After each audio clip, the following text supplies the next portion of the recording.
Hi, everybody. Um, this week there's a lady. Uh, her husband passed away, I believe, 3 days ago. And having gone through that,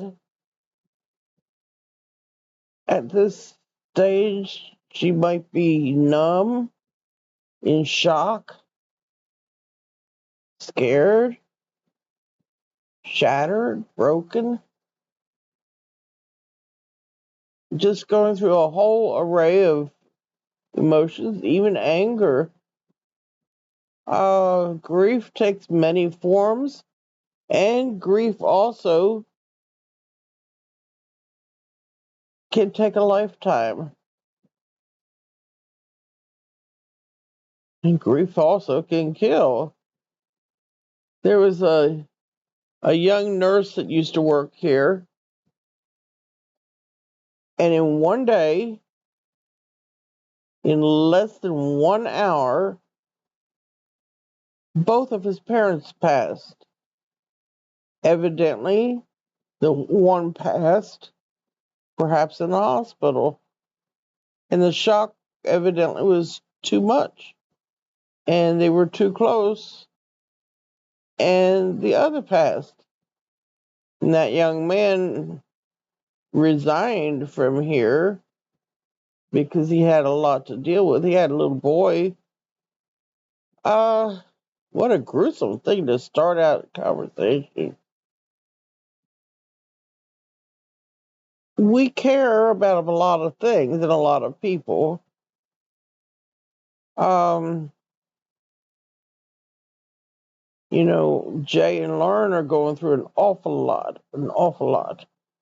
Stuff that probably none of us really know about, that maybe the deepest inner circle. And I'm so thankful that Jay is getting counseling. I get counseling. I have to. Uh, stress. Stress is eating at everybody. Everybody. And what one person is going through is no more importance than what another person is going through. I saw today where a farm, their barn burned down, and I think all but two goats and one dog were saved. And they had a goat milking business. They lost everything, everything. And to quote somebody who always says this, now what are we going to do? And that farm that lost everything instantaneously,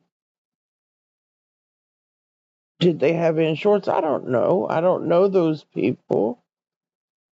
Uh, that's terrible.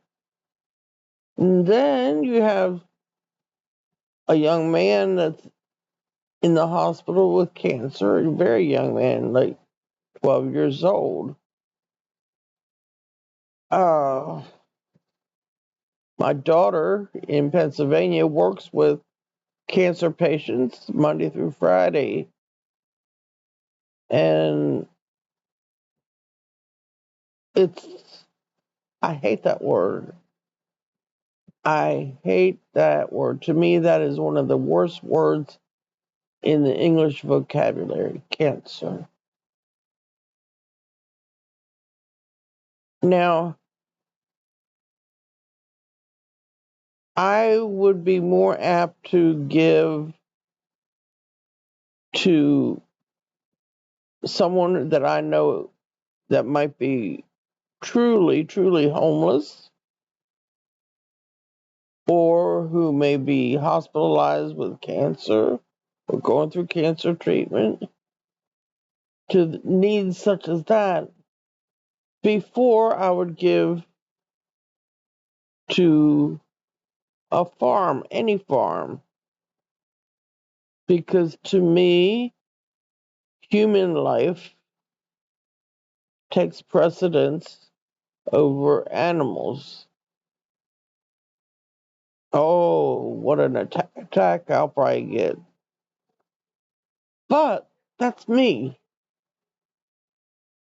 Now, other people, they might not even, maybe they can't even stand humans and only love animals. And so they will invest their funds into animals, uh, into farms. Now, what Jay and Lauren are going through is a terrible, terrible thing. And I've given a little dab here, a little dab there. I only get a little dab.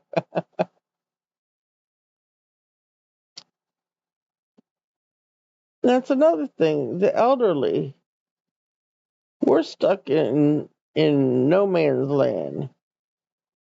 Really stuck down here in Miami. That's like the pinky toe of the United States.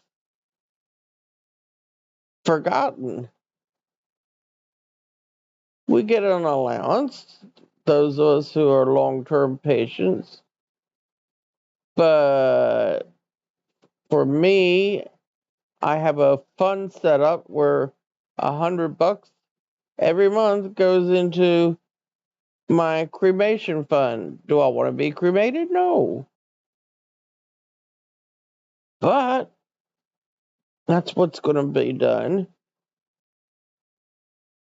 Am I dying? Everybody is.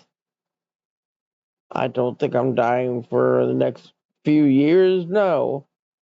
But I want to get this paid for and out of the way.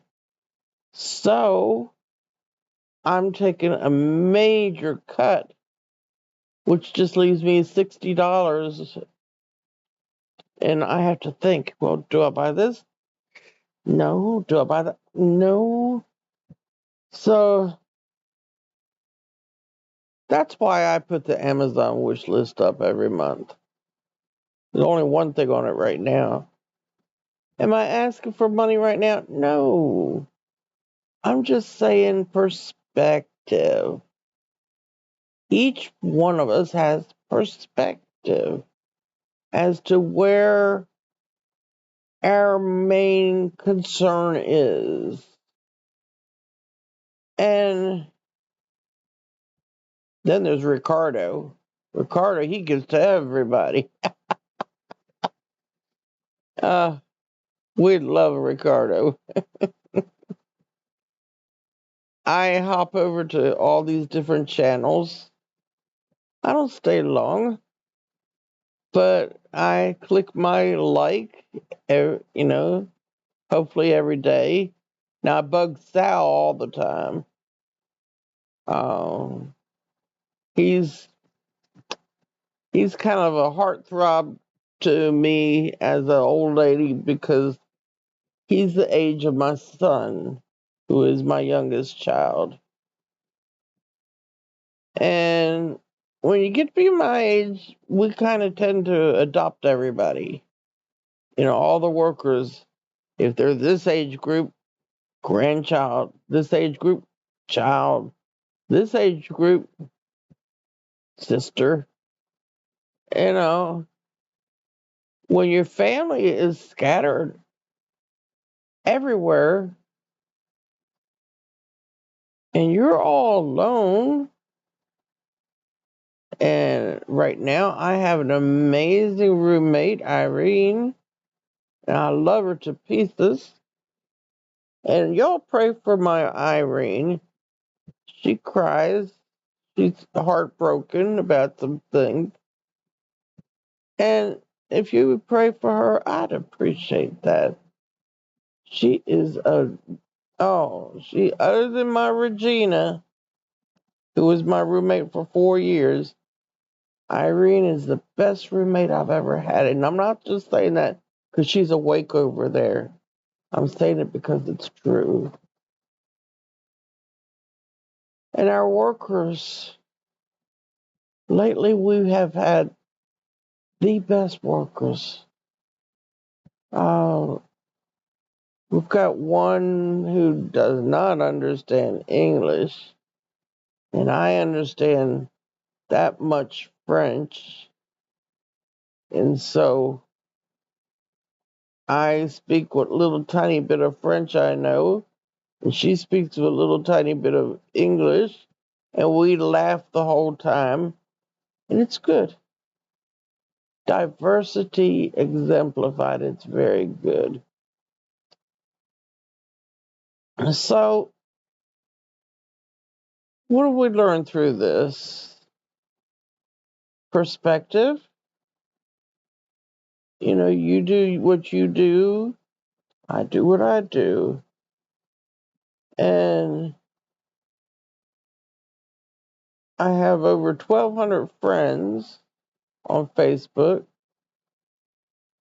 and maybe two, three, four, five people will listen to this. Probably not all the way through, maybe only one or two. But maybe there's something in this that's meant for those one or two people, you know. Just know I love you. And I really care. And I try to pray for those who need prayer. Even if it's a whisper under my breath as we're going along in the day. God hears. God hears the heart. God hears the liquid prayers as we cry and weep. Liquid prayers. That's what I call it. Are you listening, Irene? Irene's going through something that's her business, but she cries a lot. And those are like liquid prayers that God is listening to and will act upon. An old roommate I had years ago, Ola Mae Wilson, she said, God knows all, God sees all, and you reap what you sow. Meaning you reap joy if you sow joy. If you reap hatefulness, you're going to get it back. Some people call it karma. Um, Different people call different things different things. Yeah, that didn't make any sense, I don't guess. Anyhow, good night. God bless you. Have a wonderful weekend. See you later, Gators.